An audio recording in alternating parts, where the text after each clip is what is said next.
Good morning, students. The remaining part of recombinant human insulin, page number 148. Insulin was the first ever pharmaceutical product of recombinant DNA technology administered to humans. இந்த DNA மறுச்சேர்க்கை தொழில்நுட்ப மூலம் உருவாக்கப்பட்டு மனிதனுள் செலுத்தப்பட்ட முதல் மருந்து பொருள் insulin ஆகும். நல்லா பார்த்துக்குங்க. இந்த ஃபஸ்ட்டு டிஎன்ஏ மறுச்சேர்க்கை தொழில்நுட்பத்தின் மூலமாக ஆர்டிஃபிஷியலாக உருவாக்கப்பட்டு மனிதனுள் செலுத்தப்பட்ட முதல் மருந்து பொருள் insulin. The approval to use recombinant insulin for diabetes mellitus was given in 1982.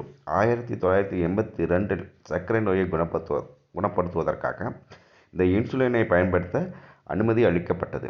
In 1986, human insulin was marketed under the trade name Humulin.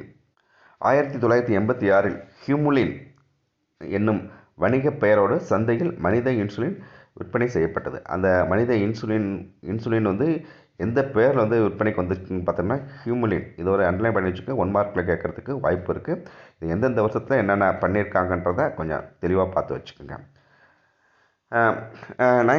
Beston banding in 1921 isolated insulin from the pancreatic islets of dog and demonstrated its effectiveness against diabetes.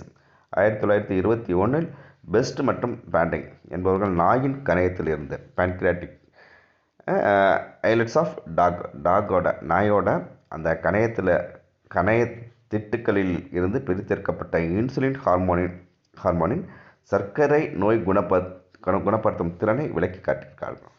First என்னது 1921 நாயோட கணையத்திலிருந்து அந்த கணையத்திட்டிலிருந்து பிரித்தெடுக்கப்பட்ட ஹார்மோன்ஸை வச்சு அது என்னது diabetes சர்க்கரை நோயை அது குணப்படுத்துதுன்றதை விளக்கி காட்டியிருக்காங்க.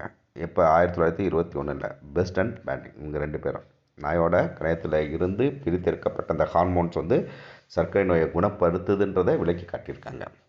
தேங்க்யூ.